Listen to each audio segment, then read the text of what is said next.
जमुना माई की जय, भक्ति देवी की जय, तुलसी महारानी की जय, आज की महोत्सव की जय, पूर्णिमा महोत्सव की जय, श्री रुक्मिणी द्वारिकाधीश जगन्नाथ बलदेव सुदर्शन की जय, हिताय गौर प्रेमानंदे। ऑल ग्लोरीज टू दासन devotees, Hare Krishna. All glories to दासन devotees, Hare Krishna. All glories to दासन devotees, Hare Krishna. All glories, all glories, all glories Shri guru and Gauranga. All glories to Srila Prabhupada की जय, all glories to all the devotees की जय।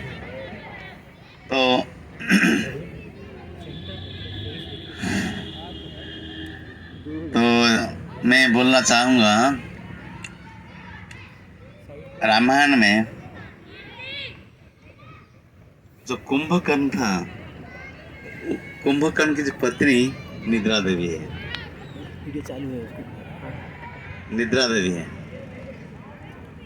जब भगवान ने कुंभकर्ण को वध किए और निद्रा देवी सामने थी, इतना गुस्सा की बोलने लगी, मेरे सामने मेरे पतिदेव को तूने मारा, देखता हूँ तेरा भक्ति कैसे करेंगे लोग। जहाँ जहाँ तेरा कथा होगा, जहाँ जहाँ तेरे भक्त तेरा कथा सुनेंगे, उसके सर पे जाके बैठ जाऊंगे।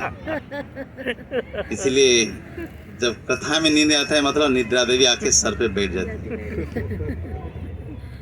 बुरा मत मानिए, आप लाइन पे, मैं आपको पता होना चाहिए, आप ऑनलाइन में ऑनर्स प्रभु भी सो रहे थे, वृंदावन में है उनके बेटे को लाने के लिए। तो कहने के तात्पर्य क्या है, निद्रा देवी ने बोली थी, जहाँ तुम्हारा कथा होगा ना, उधर जाके बैठ जाऊंगी, सबके सर के ऊपर बैठ जाऊंगी। इसलिए कभी कभी होता है, लोग बोलते हैं उनको नींद नहीं आता है, कुछ लोगों को बीमारी भी है, नींद नहीं आता है। तो शिला प्रभुपाद बोला करते थे, अगर आपको नींद नहीं आ रहा है ना, अब डॉक्टर के पास मत जाइए, आप माला जप करिए। नहीं तो क्या करना है, भागवत पढ़िए, आपको अच्छा से चैन से नींद आ जाएगा, अच्छा से सो जाओगे आप। रिसेंटली बॉम्बे से हमारे के भक्त आए थे, तो वो भागवत महाविद्यालय के प्रोफेसर भी है, मतलब he is teaching Shrimad Bhagavatam and Bhagavad Gita, how to read Shrimad Bhagavatam. तो वो बोल रहे थे, जैसे कि हमारे मंदिर में भी है गोपाल पहन, छोटे बच्चों जो 5 साल से लेके 12 साल के बच्चों को प्रशिक्षण दिया जाता है, how to practice devotional service simultaneously, how to play the mridanga, kartal, musical instrument, तो वो सिखा दिया जाता है। तो छोटे बच्चे जो 5 साल 3 साल के, कभी आप फरीदाबाद के साइड में जाएंगे 3 साल के बच्चे आते हैं इसमें, और बहुत सुंदर गाते भी हैं, बहुत कीर्तन सुंदर करते हैं, मेलोडियस कीर्तन। आप अगर इस्कन देखेंगे, इस्कन जापान देखेंगे, इतना सुंदर बच्चे हारमोनियम बजाते, करताल बजाते, वो my God, that's mind blowing. तो छोटे छोटे बच्चे आते हैं, क्या करते हैं, पढ़ाई करते हैं, पढ़ाई से जैसे आते हैं तो फिर क्या करते, बैठ जाते, धोती कुर्ता पहन लेते, अपने सब ग्रुप बना देते, हारमोनियम कोई करताल, सब मिलके कीर्तन करते हैं। इस तरह से बॉम्बे में हमारे यहाँ पे जो है छोटे बच्चे को प्रशिक्षण, उसको गोपाल फन बोलते हैं। अगर आपने फरीदाबाद साइड के जाएंगे, उनको बोलते हैं क्या, प्रहलाद विद्यालय, और बॉम्बे में भी गोपाल फन है। तो वो बोल रहे थे, माता जी बोल रही थी, उनकी जो टीचर है लेडी होते हैं, तो माता जी बोल रही थी, इस साइड बैठ जाइए ममता माता जी। तो जो छोटे बॉम्बे में सब लोग ध्यान दीजिए, तो क्या कर रहे थे, तो माता जी बच्चों को पूछ रही थी, सारे छोटे बच्चे बैठे थे, उनको पढ़ा रही थी, पूछ रही थी, बच्चों आप बताओ भागवत कक्षा में हमको क्यों नहीं स्वर करना है। एक छोटी सी 3 साल की बच्ची खड़ी हो गई, बोली, माताजी उस समय सारे भक्तों सोए होते हैं, इसीलिए स्वर नहीं करना है।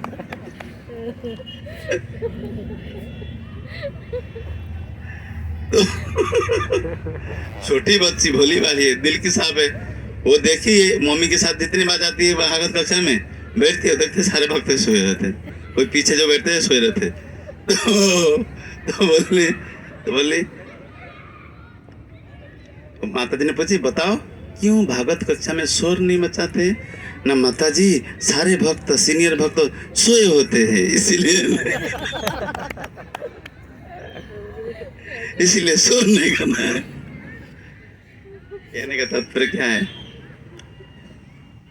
निद्रा देवी इसलिए बैठ जाती है क्योंकि हम लोग चाहते भगवान के नाम के माध्यम से उद्धार हो जाएगा ना। कलियुग सिर्फ नाम आधार है ना, तो नाम के माध्यम से उद्धार होगा। तो कलियुग जब आया था तो पहले तो दंड देने के लिए परीक्षित महाराज को गए मानने के लिए, तो क्या क्या तो बोला शरण में चला गया। जैसे कि देखा एक गाय है, सॉरी बैल है, उसके 3 पैर में कटा हुआ है, 1 पैर में खड़ा है, बहुत जोर से प्रहार कर रहा है, राजा का भेष में है। तो उस समय परिक्रमा कर रहे थे पूरा साम्राज्य, एक छत्र राजा थे ना, पूरे ब्रह्मांड का राजा थे। तो बड़े दुखी हो गए, तुरंत उतर गए घोड़े से। तुम कौन हो? तलवार निकला, भाई जान से मार दूंगा तुमको। तुरंत कलियुग बड़ा चालक था, तुरंत चरण पे गिर पड़ा, मैं आपका प्रजा हूं। अच्छा, तो ऐसा क्यों कर रहा था? तो वो दिखाना चाह रहा था, जो हमारा मान लीजिए आप घर बनाते हैं तो चारों तरफ से आपको पिलर होना चाहिए, 4 पिलर होगा तभी एक घर उसके ऊपर बैठ सकता है, राइट? इस तरह से सत्य युग में 4 पिलर था, लेकिन ये 4 पिलर आहिस्ता आहिस्ता नष्ट हो गया। कलि युग में थोड़ा बहुत एक ही पिलर है, वो पूरी तरह से स्ट्रांग नहीं है, कभी भी गिर सकता है। वो क्या है? 4 नियम हम इसीलिए पालते, बोलते आप लोग बोलते हैं आपका इसको में बहुत सारे नियम है। मांस नहीं खाना है, नशा नहीं करना है, गलत स्त्री संग नहीं करना है, जुआ नहीं खेलना है। ये 4 नियम, ये 4 पिलर है।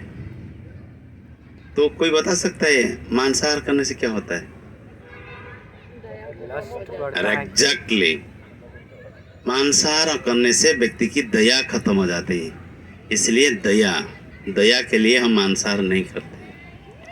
तो भक्ति विनोद ठाकुर लिखते हैं, कृष्ण रे संसार कर छाड़ी अनाचार, नामे रुचि जीवे दया सर्वधर्म सार। हमको संसार करना है क्या? कृष्ण की संसार करना है। मन में सवाल आ सकता है, आप लोग भी आ सकता है, what is the meaning of Krishna संसार? कृष्ण की संसार क्या है? संसार के मतलब व्यापार करना है, नौकरी करना और पैसा ला के घर चलाना। तो कृष्ण की संसार क्या है? कोई बोल सकता है कृष्ण की संसार क्या है? रामा प्रभु, कृष्ण की संसार क्या है? एग्जैक्टली,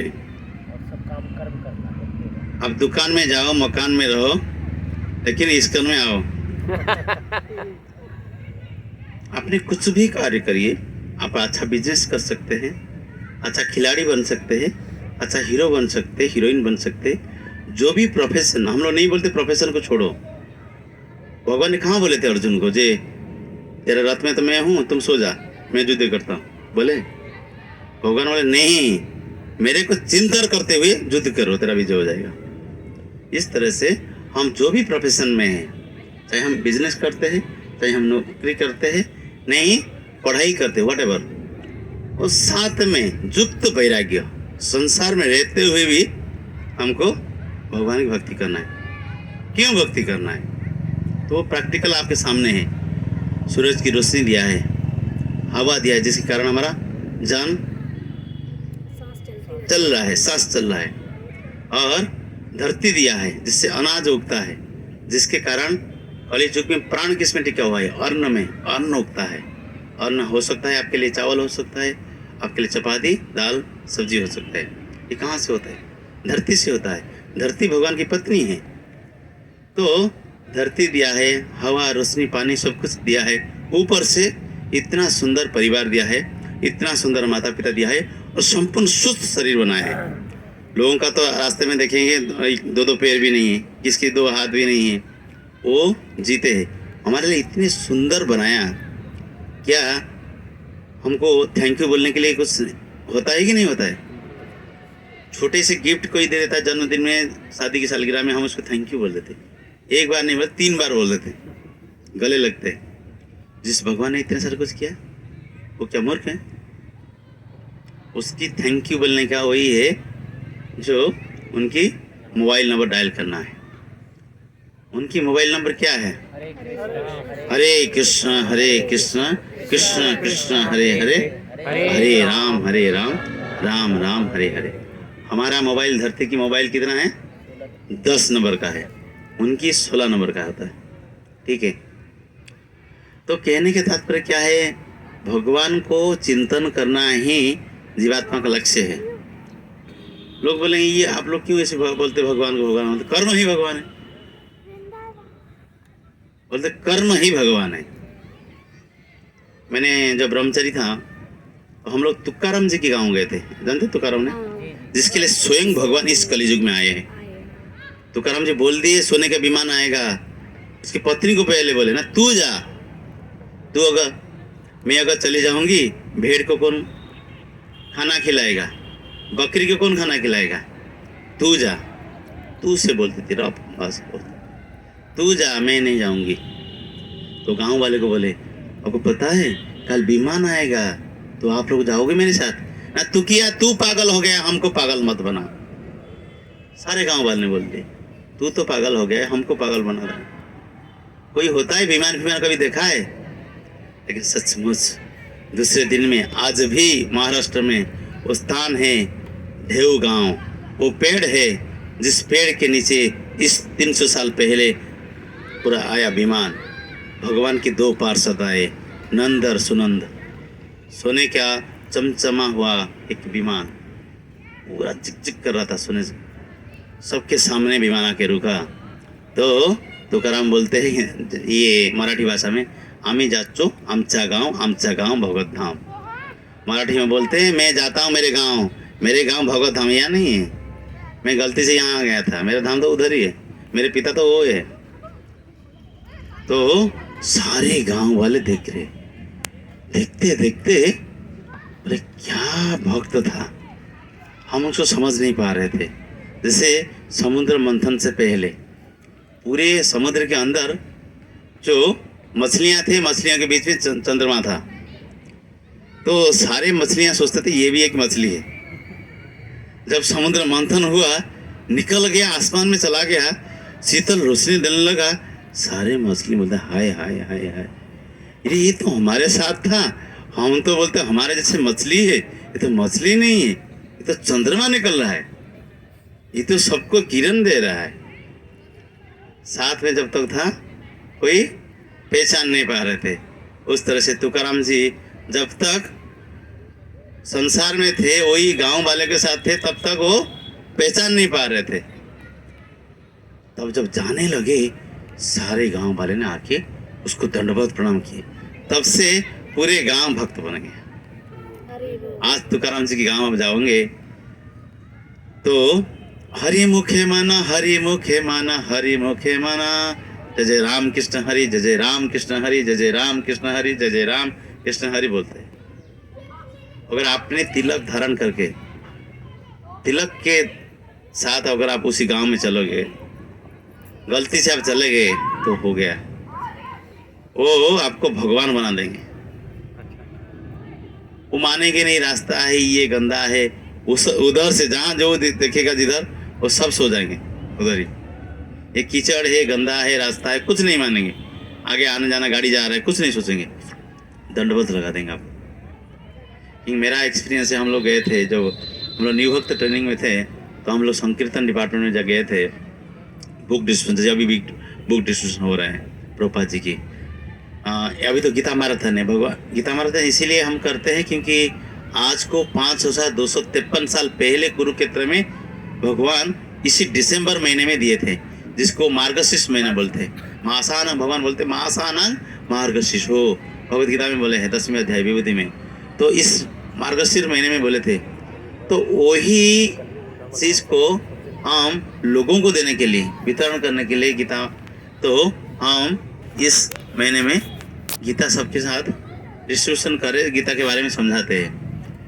तो उस समय, लेकिन हमारे संकीर्तन मूवमेंट का लक्ष्य था क्या है, 12 महीना जाके वो क्या करना है, उनको डिस्ट्रीब्यूशन करना है। तो इसके कारण तो हम लोग संकीर्तन में गए थे, तो हम ढेऊ गांव में जाके, ढेऊ गांव एकनाथ आए, और ये आपका you are getting me prabhu ji, you are listening, okay. तो ओके ठीक है।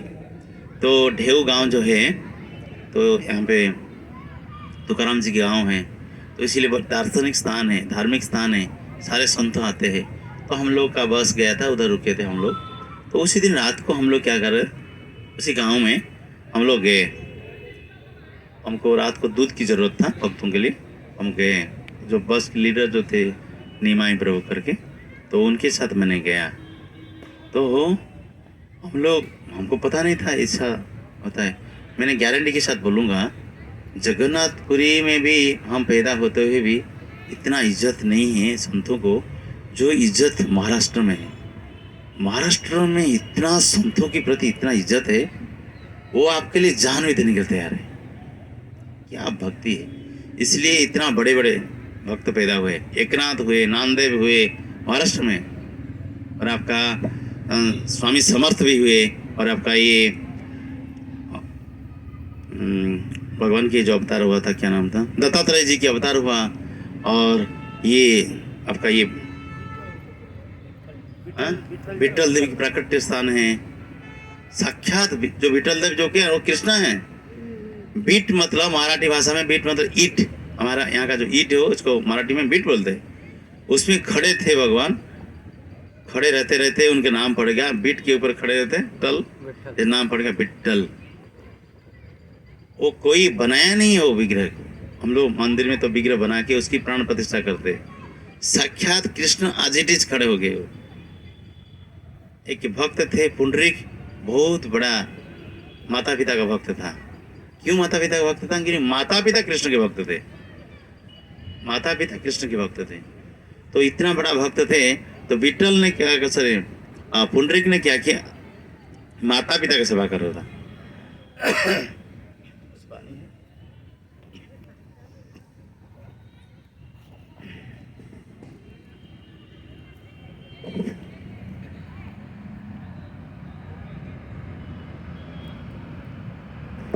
उनकी माता पिता कृष्ण के भक्त थे, जिसके कारण वो पुंडरीक क्या करता था, माता पिता की सेवा कर रहा था। ऐसा सेवा कोई नहीं कर सकता आज की तारीख। रिसेंटली हम देखे, एक परिवार है हमारा मेंबर, लाइव मेंबर, हम गए थे उनके घर में। पिछले 2 साल से मैं देख रहा हूँ क्या सेवा कर रहे हैं। सचमुच आप लोग देखेंगे ना, आंसू आ जाएगा। उनकी पत्नी है ना, छोटे बच्चे की तरह उनको खाना खिलाते हैं और बोलते पापा ताली मारो, ताली मारो, ताली मारो, क्योंकि हाथ रुक जाता है ना कभी कभी। 92 हो गया ना, बोला पापा हाथ ताली मारो। जैसे मेरे में जाऊंगा, बोला प्रभु जी कीर्तन कर रहे, आप ताली मारो। तो उनको क्योंकि 92 हो गया है, 2 बार हेमरेज हो चुका है, ब्रेन हेमरेज, उनको कुछ पता नहीं चल रहा है। बोला पापा राम बोलो, राम राम, वो भी राम राम ऐसे मुंह करते हैं, राम। उसको बोलते हैं पापा ताली मारो, ताली मारो, प्रभु जी आए मंदिर से तो प्रणाम करो, तो इसे राम राम राम करता है। तो उनको मतलब मैं क्या बताऊं, किस तरह से सेवा करते, उनके गंदे साफ करते, उनको कपड़ा पहनाते, उनको घुमाने के लिए लेके जाते। जैसे छोटे बच्चे को आप, जब माता छोटे बच्चे को गोद में लेके जैसे करते ना, इस तरह से हो जाए। इस तरह से सेवा पुंडरीक कर रहे थे, अपने हाथों में सब कुछ कर रहे थे। तो उनको एक दिन भगवान उनकी सेवा में इतना प्रसन्न हो गए, तो खुद आए मिलने के लिए। मैं देखता हूँ सारे लोग, नगर की सारे लोग वाह वाह कर रहे पुंडरीक की, तो हम देखते हैं क्या है। साक्षात भगवान आए देखने के लिए। जब भगवान देखने के लिए आए, तब क्या कर रहा था, माता पिता को दोनों को स्नान करा रहा था। तो भगवान बोले पुंडरीक मैं तुमसे मिलने के लिए आया हूँ। तो पुंडरीक ने बोलता है देखो मेरे पास समय नहीं है।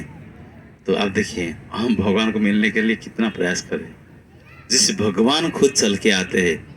देखो भक्त का भक्ति क्या है। तो पुंडरीक बोलते हैं अभी पहले मेरे पास समय नहीं है, माता पिता स्नान करा रहा हूँ, इसके बाद कपड़ा पहनाऊंगा, इसके बाद उनको भोजन खिलाऊंगा, इसके बाद उनको गोद में सुलाऊंगा, तब सो जाएंगे, बिस्तर में सुला दूंगा, इसके बाद अगर आप मिलना चाहते तो मिल सकते हैं, इसलिए आप एक काम करिए, अब उधर खड़े रहिए, मैं एक ईंट फेंकता हूँ। घर से एक ईंट फेंक दिया, बोले इसी ईंट के ऊपर खड़े रहिए, तब तक मेरा काम खत्म है। सोचिए क्या भक्त है। तो वो ईंट के ऊपर खड़े हुए, ईंट जो है मराठी भाषा में बोलते बीट, बीट के ऊपर टल हो गए थे, मतलब खड़े होके नाम पड़ गया पिट्टल।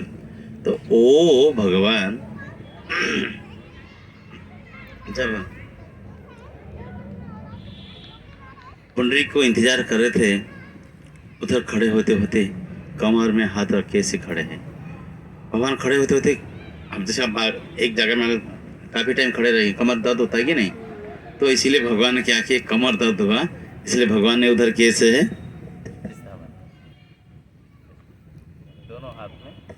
दोनों हाथ के साथ खड़े हैं कमर में, देखिए विट्ठल। तो विट्ठल देव की मंदिर आप जाना चाहिए, बहुत सुंदर सा, कभी हम लोग का टूर कर सकते हैं। पंढरपुर साक्षात भगवान विराजमान है। अब अगर उसकी काकड़ आरती बोलते, काकड़ मतलब घी को, काकड़ मराठी भाषा में काकड़ मतलब कपड़ा, कपड़े को घी में डुबा के आरती किया जाता है। वो काकड़ आरती 4 बजे होता है, जैसे हमारा 4:30 बजे होता है मंगल आरती, उनका 4 बजे होता है। उसको देखने के लिए आपको 2 बजे जाना पड़ेगा रात को, नहीं देख नहीं पाओगे आप, कि इतना भीड़ होता है, इतना भीड़ होता है। और कैसे होता है पता है, साक्षात भगवान को दर्शन करना है। ये नहीं मूर्ख लोग है, वो लोग 2 बजे जाते हैं। भगवान को हम तो देखे विग्रह के माध्यम से देखे, रूपा जी तो सामने आमने सामने देख रहे थे, हमारा इतना तो है ही नहीं, मतलब कल्टीवेशन देख नहीं सकते। तो अगर आपको सामने देखना है भगवान को, आप जाएंगे 2 बजे जाएंगे तो आपका नंबर आ जाएगा 4 बजे से पहले पहले। तो उधर क्या होता है, आपके सामने पूरे वस्त्र निकाल देंगे। जब पूरे वस्त्र निकाल देंगे आप देखेंगे सचमुच गले में कस्तूरी की मणि है, और यहाँ पे भृगु ऋषि की जो मारा ना लात, पूरा लात की निशान है, पूरा शरीर भगवान की ओपन शरीर, पूरा कपड़ा खोलने के बाद देखेंगे साक्षात कृष्ण। तो फिर क्या करते वो लोगों ने, घी में, और घी में या मलाई में, जो माखन में शरीर पूरा मसाज करते हैं। इसके बाद दूध और दही के साथ उनके स्नान किया जाता है। वो आपको डायरेक्ट देख पाएंगे जब पास में जाएंगे, वो करते हैं। इसके बाद फिर अच्छी तरह से स्नान करा के कपड़ा पहनाते, फिर इसकी आरती होती है, इसको ककड़ आरती बोलते हैं। तो मैं यही बोल रहा था, भगवान इस धराधाम में अभी भी है, अभी भी आएंगे। ये नहीं सत्ययुग में आ रहे थे, त्रेता में आ रहे थे, द्वापर में आ रहे थे, लेकिन हमारा जो बोलने का, जो अप्रोच करने का तरीका सही होना चाहिए। प्रोपाल बोलते थे चीटर्स आर चीटेड। हमारा अंदर अगर चीटिंग प्रोपेंसिटी रहेगा ना, तो आप सामने वाले को, मान लीजिए कोई गुरु के पास जा रहे हो, आप चीटिंग करने के लिए जाना चाहते हो, तो लेकिन यहाँ पे एक गुरु बैठा है, आप भूल जाते, चेत गुरु सबके हृदय में बैठा हुआ है। 3 प्रकार के गुरु होते हैं ना, शिक्षा गुरु, दीक्षा गुरु, चेत गुरु। सबसे पहले चेत गुरु, ये आपको डायरेक्शन देता है। आप इसी बंदा के पास जाओगे, वो तुमको लेके इस बंदा से दीक्षा दिला देगा, वो इस बंदा आपको उधर ले जाएगा मेरे धाम। तो अगर आपके मन में कुछ उल्टा सीधा है तो आपको लेके वो उल्टा सीधा। तो इसलिए ये विधियां हैं, तो किस तरह से भगवान को अप्रोच करना है। तो हम अभी जैसे रिसेंटली गए थे रामेश्वरम का, रामेश्वरम का जो सबसे जो प्राधान्य दिया गया है स्नान का, क्योंकि ये एक दिन नहीं, भगवान रोज अभी भी स्नान करते हैं। इसीलिए 4 धाम है, 4 धाम। हाँ बोलिए। और मेरे को एक बात समझ में नहीं आई, आपने धाम को 22 धाम की जो स्नान की बात बोले, 22 कुंडी, 22 कुंडी का कुआ। तो जैसे जैसे हम आगे बढ़ते गए 1 to 12 22, तो पानी गर्म होते मिला। ये मेरे को समझ में नहीं आया कि ये क्या चमत्कार था। सारे पानी गर्म है। आप ठंडे शरीर में गए थे, पहले जो पानी आपको ठंडे लगा, आहिस्ता आहिस्ता स्नान करते करते आपको गर्म लगा। लेकिन मैं जिस समय गया था सारा पानी गर्म ही है, क्योंकि उसका इतना उधर इतना आश्चर्य है, बाजू में समुद्र है, लेकिन आप वो पानी चख रहे थे ना, समुद्र कितना नमकीन पानी है, लेकिन वो पानी नमकीन नहीं था। नमकीन नहीं था। क्यों नहीं था? तो मैं बताना चाहूँ, सब लोग बता देता हूँ, आप मैं क्लियर हो जाएगा, आप क्लियर हो जाएंगे। उधर हम जहाँ स्नान किए रामेश्वरम में, रामेश्वरम मंदिर यहाँ है और इस्कॉन मंदिर इतना दूर होगा ही नहीं। कम हो गया। हाँ, इस्कॉन मंदिर समुद्र है। समुद्र का पानी इतना भयंकर नमकीन है, आप मुंह में डाल नहीं पाओगे, लेकिन जो कुआं में स्नान कर रहे हैं वो पानी मीठा है। इससे पता चलता है भगवान की करिश्मा है कि नहीं, है कि नहीं। वो तो आपने और एक चीज देखा नहीं, धनुषकोडी नहीं है, धनुषकोडी, धनुषकोडी में देखो 3 समुद्र की मिलन है, Indian Ocean, Arabian Ocean, Bay of Bengal, ठीक है, हिंद ओशन, हिंद महासागर और नहीं, हिंद महासागर, बंगोप सागर और अरब सागर। हिंद महासागर, इंडियन ओशन की हिंद महासागर, बंगोप सागर और अरब सागर, ये तीनों की मिलन है। अब देखो तीनों की मिलन में खारा खारा खारा में कितना खारा है, लेकिन धनुषकोडी का जो बीच में जो जहाँ पे शंख खरीद कर रहे थे, वो पानी जो कुआं था वो मीठा है। यही तो देखो अब करिश्मा क्या है, चारों तरफ से पानी खारा है, बीच में एक कुआं है, वो पानी। अब उधर गए नहीं आप लोग नहीं गए हैं। 10-12 लोग गए थे, भाटिया जी गए थे कुछ शॉपिंग करने के लिए, और ये लोग भी नहीं गए थे, वो सब खा रहे थे, कुछ चटपटे खा रहे थे। हाँ मैं देखा चटपटे खा रहे थे, वो सब गए नहीं थे ये लोग। नहीं माता जी, आप तो गई थी, वो बाल में ली थी आप वो मैं लेके आया था माता जी के लिए, वो गई नहीं थी। अच्छा, रबर बैंड टाइप का कुछ था।